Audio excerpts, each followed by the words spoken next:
The Commission returned the United States and submitted the report on January 31, 90s to President McKinley, who in turn transmitted it to Congress on February 2.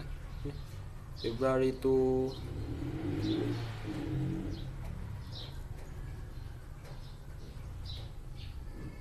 Sama.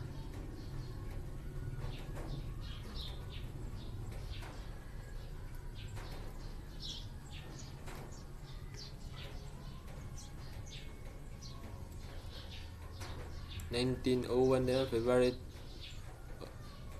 2, 90s.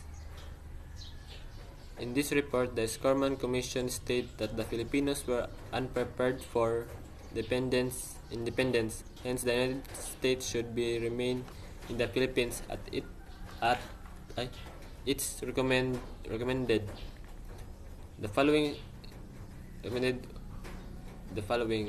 Number 1 is establishment and autonomous government with a bicameral legislature, the lowest house to be elective and half appointive. Number 2 is establishment of the civil government in the places already with America, the conservation of the natural resources of the Philippines of the Filipinos. Number 4, the organization of the autonomous municipal and provincial government. Number 5, the opening of the free public elementary school throughout the country. And 6, the appointment of men, credibility and ability to import the government of offices.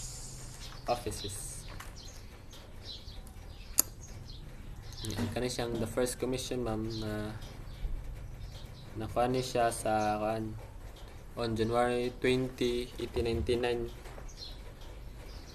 na gitulot ni or gi-appoint ni President McKinley ug ang unang Philippine Commission or kaning Philippine Commission or mo siya also known as Scarman Commission sa una nya to assist the United States aron to assist the United States or para mapurma ang Philippine Archipelago.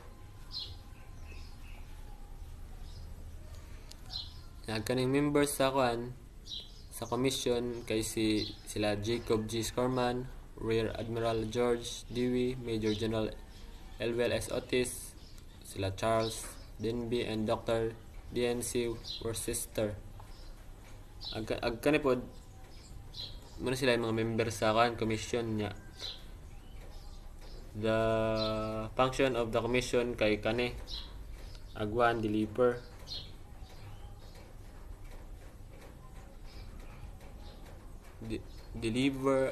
to deliver America's message to the good of the Filipino people.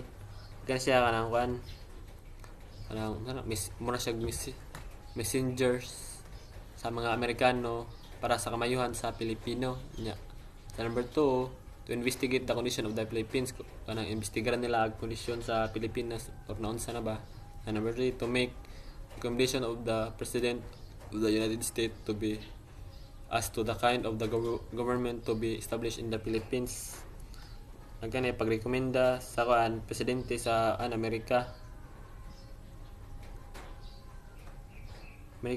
kabahin sa gobyerno sa Pilipinas.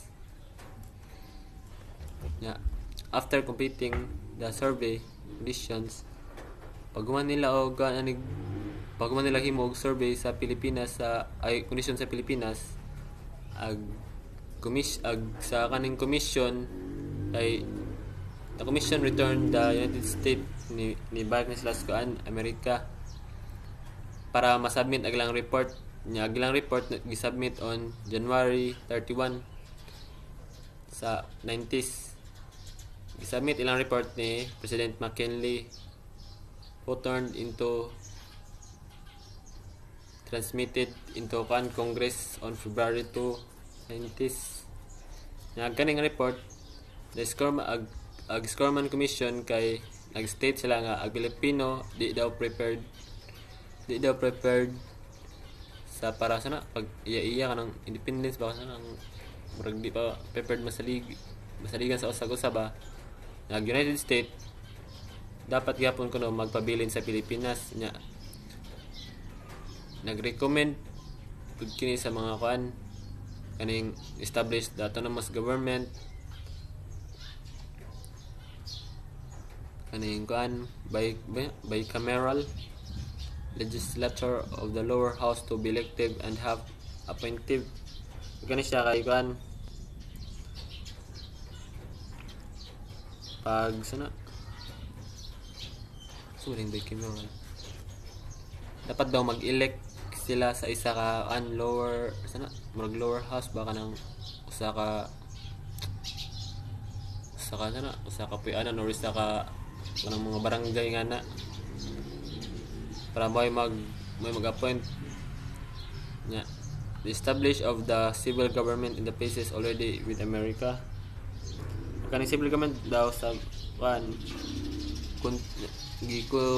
control ni sa establish ni sa sa Amerika nya the conservation of natural resources of the Philippines for the Filipinos ang kani siya kay conservation daw or pag-conserve or pagkuha sa sa natural nga mga resources sa Philippines para sa mga Pilipino nya the organization of the autonomous municipal provincial government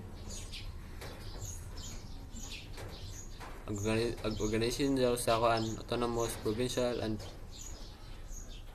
municipal and provincial governments kanang mga munisipyo or mga barangay nga dire gi-open ang free public elementary school kanang free nga eskwelahan para sa elementary